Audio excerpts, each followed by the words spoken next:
والصلاة والسلام رب ذوالجلال کے فضل و کرم سے آج نحو میر کا ہمارا آخری درس ہے۔ آج کے درس میں ہم مستثنیٰ کی باس پڑھیں گے۔ یہ وہ باس ہے جو صاحب نحو میر نے اپنی کتاب میں نہیں لکھی تھی، جیسا کہ اوپر ذکر بھی کیا گیا، چون بحث مستثنیٰ در کتاب نحو میر نبو برائے فائدہ طلاب افزودہ شد۔ یہ کتاب میں نہیں تھی، لیکن یہ طلاب کے طالب علموں کے فائدے کے لیے اس کو بڑھایا گیا ہے۔ پہلے نمبر پر جناب، استثناء کا لغوی معنی ہوتا ہے استخراج۔ استثناء کا لغوی معنی ہوتا ہے استخراج، نکالنا۔ اس کی وجہ تسمیہ کیا ہے؟ اس کو استخراج یعنی استثناء کیوں کہا جاتا ہے؟ اس وجہ سے کہا جاتا ہے کہ یہ حرف استثناء کے ما بعد کو حرف استثناء کے ما قبل کے حکم سے خارج کر دیتا ہے۔ باقاعدہ ہم تعریف پڑھتے ہیں تو بداں کے مستثنیٰ لفظ کے مذکور باشد بعد الا و اخوات آن، یعنی غیر سوا سواء و حاشا و خلا و عدا و ما خلا و ما عدا و لیسا ولا یکون، تا ظاہر گردد کے منصوب نیست بسوء مستثنیٰ آنچے نسبت کردہ شدہ است بسوء ما قبل وے۔ کہتے ہیں جان تو کہ مستثنیٰ وہ لفظ ہے، مستثنیٰ ایک ہوتا ہے مستثنیٰ، ایک ہوتا ہے حرف استثناء، ایک ہوتا ہے مستثنیٰ منہ۔ مستثنیٰ منہ وہ ہوتا ہے جس میں سے نکالا جاتا ہے، اور مستثنیٰ وہ ہوتا ہے جس کو نکالا جاتا ہے، اور حرف استثناء وہ ہوتا ہے جس کی مدد سے نکالا جاتا ہے۔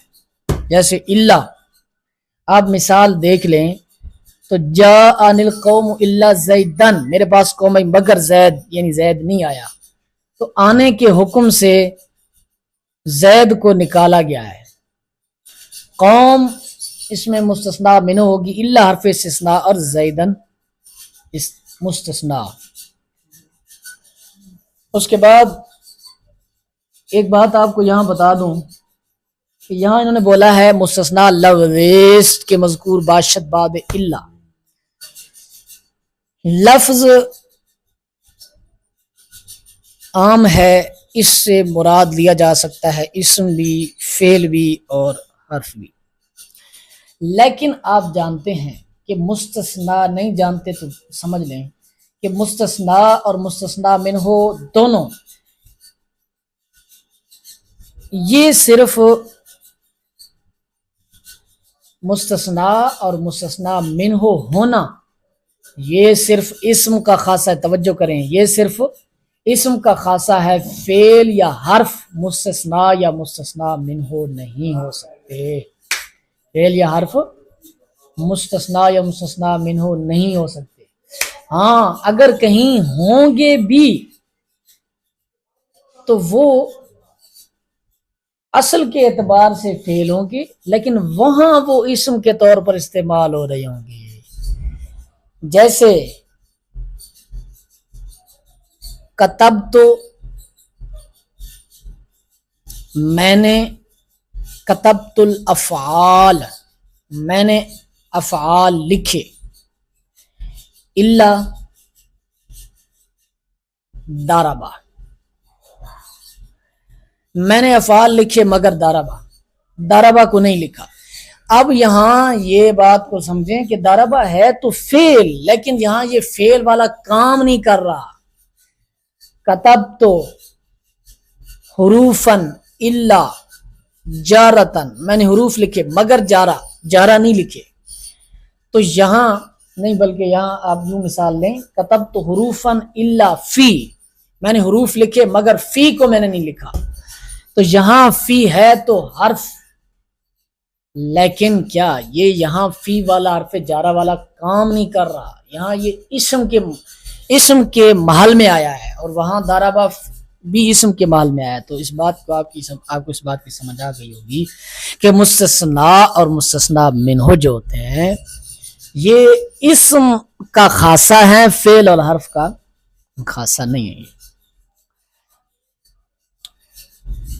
کہتے ہیں کہ مستثنا وہ لفظ ہوتا ہے کہ جو اللہ کے بعد مذکور ہو، اللہ کے بعد مذکور ہو یا اس کے اخوات کے بعد مذکور ہو۔ اخوات کے بعد مذکور ہونے کا کیا مطلب ہے؟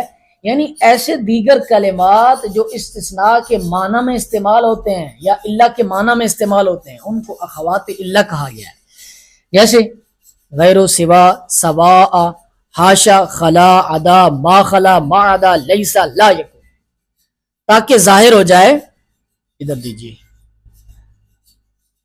تاکہ ظاہر ہو جائے،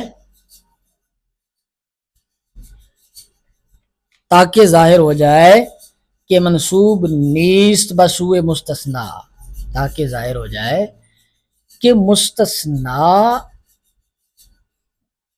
کی طرف تا ظاہر گردد کے منصوب نیست بسوء مستثنا آنچے نسبت کردہ شدہ از بسوء ما قبل ہے، تاکہ یہ بات ظاہر ہو جائے کہ مستثنا کی طرف منسوب نہیں کیا گیا وہ جس کی نسبت کی گئی تھی اس کے ما قبل کی طرف۔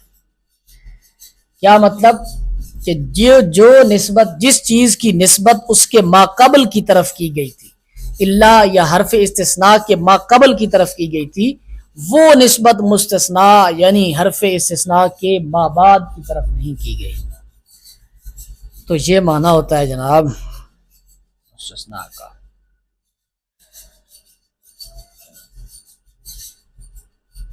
وعام بر دو قسمت، یا اس طرح کہہ سکتے ہیں آپ نسبت والی بات، یا یوں کہہ سکتے ہیں کہ ما بعد کو اس حکم سے نکالا گیا ہو جس حکم میں ما قبل کو شامل کیا گیا تھا۔ آپ دیکھیں آگے، وعام بر دو قسمت، اور مستثنا جو ہوتا ہے یہ دو قسم پر ہوتا ہے، متصل اور منقطع۔ یہ مشہور بات ہے۔ متصل آنست کے خارج کردہ شود از متعدد بلفظ الا و اخوات و، منقطع متصل مستثنا متصل وہ ہوتا ہے کہ جو خارج کیا گیا ہو متعدد سے الا یا اس کے اخوات کے لفظ کے ساتھ، لا کے ساتھ یا اس کے اخوات کے ساتھ خارج کیا گیا ہو، مثل جاءنی، جان القوم الا زیدن۔ اب دیکھو زیدن قوم کی جنس سے تھا اور اسی میں سے خارج کیا گیا ہے، زیدن قوم میں سے تھا اسی میں سے خارج کیا گیا ہے، اس کو کہتے ہیں مستثنا متصل۔ اس کی ترکیب کریں تو آپ سیدھی سی ترکیب ہے، جاءنی ترکیب بترکیب معلوم، القوم مستثنا منہ الا حرف استثناء زیدن مستثنا منہ اور مستثنا مل کر جا کے لیے فاعل۔ پس زید کے در قوم داخل بود از حکم مجیع خارج کردہ شد، پس جو کہ زید وہ قوم میں داخل تھا اس کو حکم مجیع سے خارج کر دیا گیا، یعنی اب آنے والا حکم وہ زید کے لیے نہیں ہے۔ ومنقطع باشد کے مذکور بعد اللہ و اخوات و، اور خارج کردہ نشود از متعدد، اور جو ہے منقطع وہ یہ ہوتا ہے اللہ اور اس کے اخوات کے بعد تو آتا ہے لیکن وہ متعدد سے خارج نہیں کیا گیا ہوتا اور اس کی جنس سے بھی نہیں ہوتا، اس سبب سے کہ مستثنا داخل نہ باشد در مستثنا منہ، کیونکہ مستثنا منہ میں داخل ہی نہیں ہوتا تو پھر خارج کیسے کرنا؟ جیسے جاء القوم، ایک ہے حکم میں داخل خارج ہونا وہ الگ بات ہے، ایک ہے اس کے گروہ سے ہونا، اس کے قبیل سے ہونا۔ جاء القوم الا حمارا، میرے پاس قوم آئی مگر گدھا، میرے پاس قوم آئی مگر گدھا نہیں آیا، کہ حمار در قوم داخل نہ بود، کہ گدھا تو قوم میں شامل ہی نہیں ہوتا۔ اب یہاں تک ہم نے پڑھ لیا چند فوائد، مستثنا منہ اور استثناء کی تعریف، تعداد، اور اس کی تقسیم. اب یہاں سے ہم پڑھنے لگے ہیں مستثنا کا اعراب، کہ مستثنا کا اعراب کیا ہونا ہے. اس پر ہم نے کافی غور کیا ہے. مختلف مصنفین نے مختلف طریقے سے اس کا اعراب بیان کیا ہے، لیکن ہم نے نحو میر والوں کی یہ ترتیب درست پائی ہے اور آسان پائی ہے، تو لہٰذا اسی کو ہم بیان کریں گے اور اسی پر اکتفا کریں گے. پہلا اعراب ہے منصوب کا. اس میں کچھ وضاحتیں ہیں، کچھ چھوٹی چھوٹی باتیں ہیں جن کو آپ نے مد نظر رکھنا پڑے گا. آپ منصوب مرفوع مجرور کی بجائے یاد رکھنے کی بجائے آپ پہلا دوسرا تیسرا چوتھا یاد رکھیں تو بہتر ہے. اول پہلا اعراب کیا ہے؟ آن کے اگر مستثنا بعد الا در کلام موجب واقع شود پس مستثنا ہمیشہ منصوب باشد.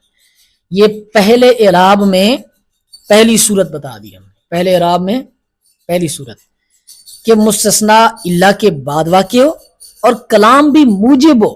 موجب کلام کون سا ہوتا ہے؟ موجب کلام کون سا ہوتا ہے؟ انہوں نے آگے شاید لکھا بھی ہے. آن کے دران نفیو نہیو استفہام نباشد، وہ کہ جس میں نفی نہی یا استفہام نہ ہو وہ ہوتا ہے کلام موجب. تو کیا پہلی صورت، پہلے اعراب کی پہلی صورت کہ مستثنا الا کے بعد ہو اور کلام بھی موجب ہو تو کیا ہوگا؟ مستثنا منصوب ہوگا. جیسے جاء القوم الا زیدن. دوسری صورت کلام موجب، اچھا یہ کلام موجب کی بیان کر رہے ہیں. کلام موجب آن کے دران نفی و نہی و استفہام نہ باشد. کلام موجب وہ ہوتا ہے کہ جس میں نفی و نہی و استفہام نہ ہو. یعنی کلام غیر موجب وہ ہوگا جس میں یا تو نفی ہو یا تو نہی ہو یا تو استفہام ہو. اور ہم چنی در کلام غیر موجب، یہ دوسری صورت، وہ ہم چنی در کلام غیر موجب اگر مستثنا را بر مستثنا منہ مقدم گرداند منصوب خواند. اور اسی طرح اگر کلام غیر موجب ہو اور مستثنا کو مستثنا منہ پر مقدم کیا گیا ہو، ویسے ترتیب کے لحاظ سے مستثنا منہ مقدم ہوتا ہے، مستثنا مؤخر ہوتا ہے، لیکن کیا جب کلام غیر موجب ہو، توجہ کیجیے گا، جب کلام غیر موجب ہو اور مستثنا منہ کو مستثنا کو مقدم کیا گیا ہو مستثنا منہ پر، ہائے ہائے ہائے توجہ ہی نہیں کیا آپ نے، تو پھر کیا ہوگا؟ تو پھر بھی منصوب پڑھیں گے. جیسے ما جاءنی الا زیدن احدن. زیدن یہاں مستثنا منہ ہے، مستثنا ہے مقدم ہے، اور احدن مستثنا منہ مؤخر ہے. و مستثنا منقطع، تیسری صورت پہلے اعراب کی تیسری صورت مستثنا منقطع ہمیشہ منصوب باشد. تیسری صورت ہے کہ مستثنا منقطع ہمیشہ منصوب ہوتا ہے. وہ اگر مستثنا بعد خلا و ادا واقع شد، چوتھی صورت پہلے اعراب کی چوتھی صورت، اگر مستثنا خلا یا ادا کے بعد واقع ہو تو اکثر علماء کے مذہب پر منصوب ہوتا ہے. اکثر علماء کے مذہب پر منصوب ہوتا ہے.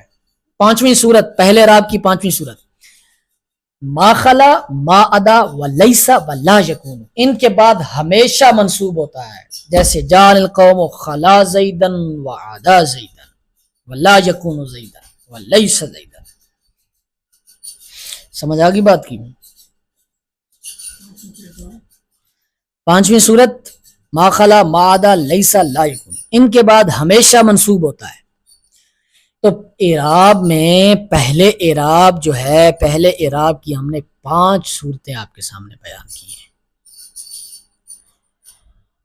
ان میں سے ایک میں اختلاف تھا. اب دوسرا اعراب آن کے مستثنا بعد الا در کلام غیر موجب واقع شود. کہ کلام اللہ کے بعد ہو، مستثنا اللہ کے بعد ہو اور کلام بھی غیر موجب ہو،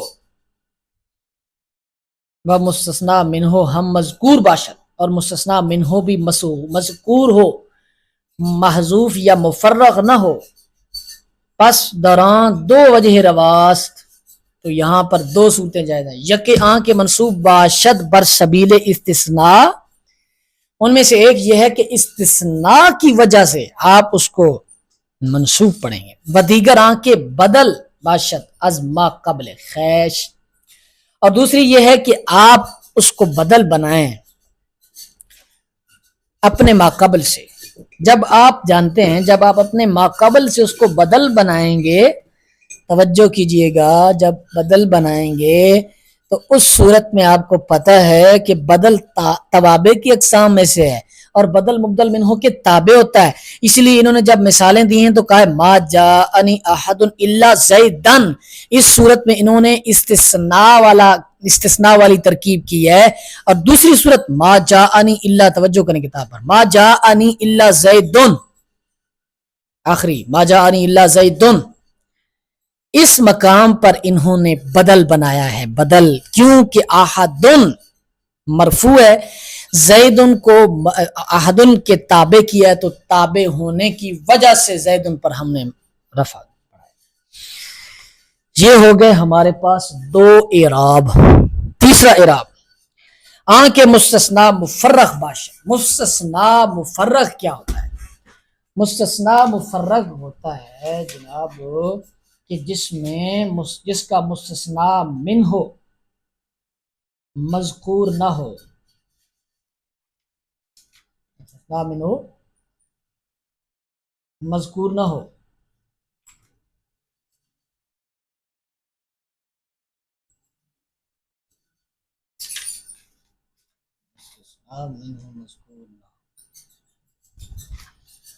مستثنا منہ مذکور نہ ہو، جیسا کہ یہ کہتے ہیں آن کے مستثنا مفرغ باشد۔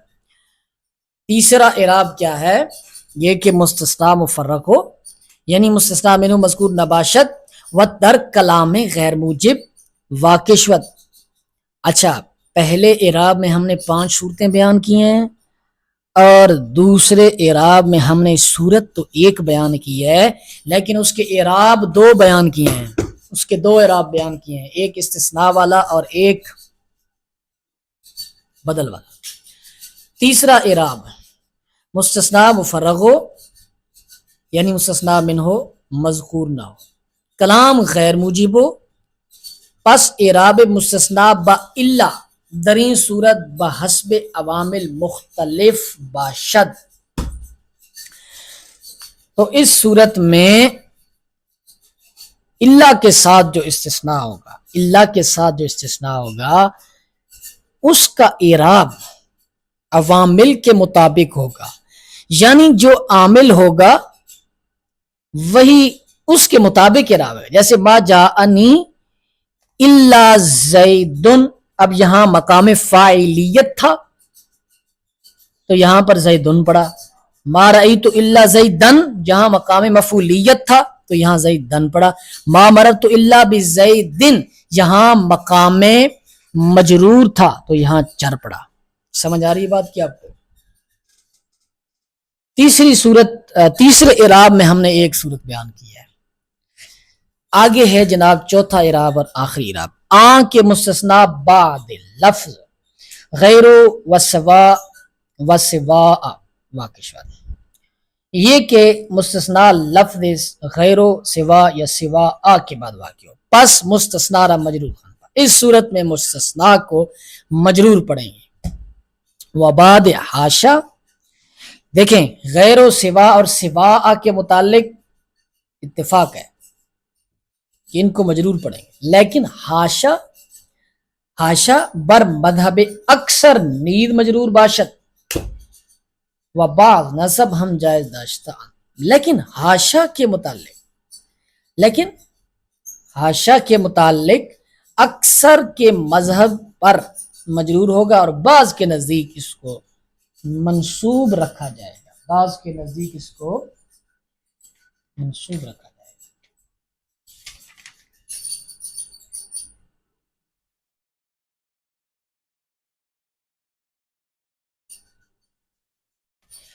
تو آگے مثال انہوں نے دی ہے، جا القوم غیر زیدن سوا زیدن سوا زیدن.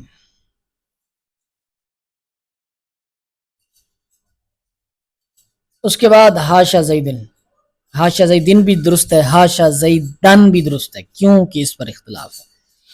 یہاں تک ہو گیا. ہم نے تعریف بھی پڑھ لی مستثنیٰ کی، ہم نے تقسیم بھی پڑھ لی، ہم نے 4 اعراب بھی پڑھ لیے. اب یہاں مسئلہ شروع ہو رہا ہے، یہاں پر آپ عنوان میں غیروں کے اعراب کا مسئلہ، غیروں کے اعراب کا مسئلہ. غیروں کا اعراب پڑھنے سے پہلے چلو بعد میں پڑھ لیں گے. غیروں کا اعراب کا مسئلہ جو ہے، بداں کے اعراب لفظ غیرو مثل اعراب مستثنیٰ با الا باشد. کہتے ہیں کہ جو خود، اب توجہ کیجئے گا، یہاں پہلے ہم بات کرتے رہے ہیں مستثنیٰ کے اعراب کی، کہ حرف استثناء کے بعد جو آ رہا ہے اس کا کیا اعراب ہوگا. اس کی ہم نے بہت صورتیں بیان کی ہیں، بہت اعراب بیان کیے ہیں. لیکن اب خود حرف استثناء کے اعراب کا مسئلہ آ گیا ہے. اب اپنی ذات پہ بن پڑی ہے. اب خود حرف زید کے اعراب، خود حرف استثناء کے اعراب کا مسئلہ آ گیا ہے کہ غیروں کو کیا اعراب دینا ہے. تو کہتے ہیں کہ غیرو مثل اعراب مستثنیٰ با الا باشد در جمیع صورتہ مذکورہ. کہتے ہیں کہ تمام مذکورہ صورتوں میں غیروں کا جو اعراب ہے وہ مستثنیٰ با الا کی طرح ہوگا، جیسے مستثنیٰ با الا کا اعراب آتا ہے. اب دیکھیں اس کی کوئی صورت پہلے اعراب میں پڑی ہے، اس کی کوئی صورت دوسرے اعراب میں پڑی ہے، اور کوئی صورت اس کی تیسرے اعراب میں پڑی ہے. سمجھ آ رہی بات؟ اب مثالوں سے سمجھیں. چنانکہ گوئی جاء القوم غیر زید غیر حمار. اب دیکھیں ہم نے پہلی صورت پڑھی تھی کہ کلام غیر موجب ہو، کلام غیر موجب ہو، مستثنیٰ بعد الا در کلام غیر موجب واقع شود. جب کلام غیر موجب ہو پہلی صورت دیکھیں، اور مستثنیٰ الا کے بعد واقع ہو، تو جو مستثنیٰ کا اعراب ہوگا وہ کیا ہوگا؟ منصوب ہوگا. تو اب یہ صورت دیکھیں، اب ہمارا مسئلہ چل رہا ہے غیروں کے اعراب کا.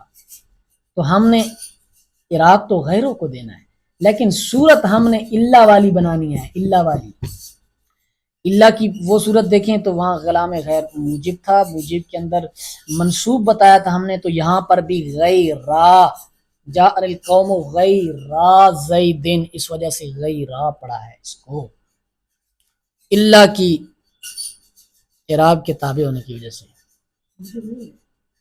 موجب ہے نا، تو یہاں بھی کلام موجب ہے. جاء القوم غیر زیدن، یہ بھی کلام موجب ہے، تو وہ بھی موجب ہے. فغیر حمار، اس کی دونوں صورتوں میں ہم نے بیان کیا تھا کہ متصل ہو یا منقطع ہو. آگے جا کے ہم نے کہا تھا مستثنیٰ منقطع ہمیشہ منصوب باشد. تو مستثنیٰ منقطع کی مثال بھی انہوں نے غیر حمارن کے ساتھ دے دی ہے. سمجھ آ رہی ہے بات کی؟ غیر حمارن. آگے دیکھیں اب کلام غیر موجب آ گیا، وما جاءنی غیر زید القوم. آگے جب ہم نے پڑھا کہ کلام غیر موجب ہو، کلام غیر موجب ہو لیکن الا کے بعد واقع ہو، تو دو صورتیں جائز ہیں. ایک صورت کیا جناب، آپ اس کو استثناء والی ترکیب کریں، برسبیل استثناء آپ اس کو منصوب بنائیں یا پھر بدل بنائیں. یہاں پر دیکھیں ما جاءنی غیر زید القوم، یہاں پر اس کے مطابق دو صورتیں ہو سکتی ہیں.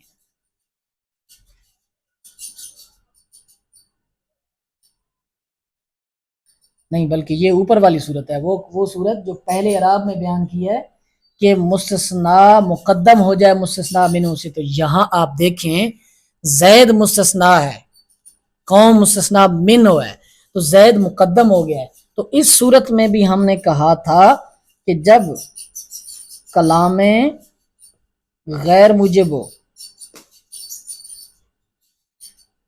کلام غیر موجب ہو اور مستثنا منہ پر مقدم ہو جائے تو منصوب خوانند، تو اس صورت میں بھی منصوب پڑھیں گے۔ تو یہاں پر منصوب جو آیا ہے غیرہ، جو منصوب آیا ہے ما جاءنی غیر زید القوم کے اندر جو غیرہ منصوب آیا ہے، یہ اس وجہ سے آیا ہے کہ ایک تو یہاں کلام غیر موجب ہے، اور دوسری بات یہ ہے کہ مستثنا کو مستثنا منہ پر مقدم کیا گیا، تو الا کے اعراب کے مطابق یہاں منصوب آنا چاہیے۔ اگلی بات وما جاءنی احد غیر زید، یہ وہ اگلی صورت ہے جو میں بیان کرنا چاہ رہا تھا۔ کون سی صورت؟ آن کے مستثنا بعد الا در کلام غیر موجب واقع شود و مستثنا منہ ہم مذکور باشد، مستثنا منہ بھی مذکور ہو اور الا کے بعد ہو اور کلام بھی غیر موجب ہو، تو اس کے مطابق دیکھیں تو ما جاءنی احد غیر زید، تو یہاں استثناء کی وجہ سے ہم نے یہاں پر منصوب پڑھا ہے، اس کو ہم یہاں پر بدل بھی بنا سکتے ہیں اور منصوب بھی پڑھ سکتے ہیں استثناء کی وجہ سے۔ وما جاءنی غیر زید، وما جاءنی غیر زید، یہ مستثنا مفرغ کی مثال انہوں نے دی ہے کہ مستثنا منہ بھی مذکور نہ ہو اور الا کے بعد ہو، تو اس کا اعراب عوامل کے مطابق آئے گا۔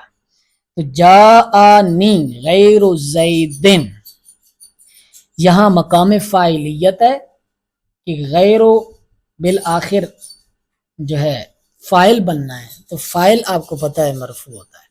وما رأیت غیر زید، یہاں غیر را پڑا ہے، کیوں؟ یہاں مقام منصوب ہے، منصوبیت ہے۔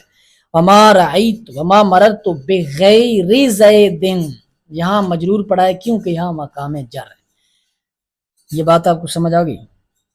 وبداں کے لفظ غیر موضوعت برائے صفت وگاہ برائے استثناء، اور جان تو کہ لفظ غیرو موضوع کیا گیا ہے، موضوع کیا گیا ہے صفت کے لیے اور کبھی استثناء کے لیے آتا ہے، جیسا کہ الا وضع کیا گیا ہے استثناء کے لیے، لیکن کبھی یہ صفت کے معنی میں بھی مستعمل ہو جاتا ہے۔ اسی طرح غیرو بھی صفت کے لیے وضع کیا گیا لیکن کبھی استثناء کے معنی میں مستعمل ہو جاتا ہے۔ نحو قولہ تعالی لو کان فیہما آلہۃ الا اللہ لفسدتا، صرف یہ ایک ہی مثال کافی ہے، اگلی مثال نہ دی جائے لا الہ الا اللہ والی۔ ھذا ھو المرام واللہ اعلم بحقیقت الکلام، تمت بالخیر۔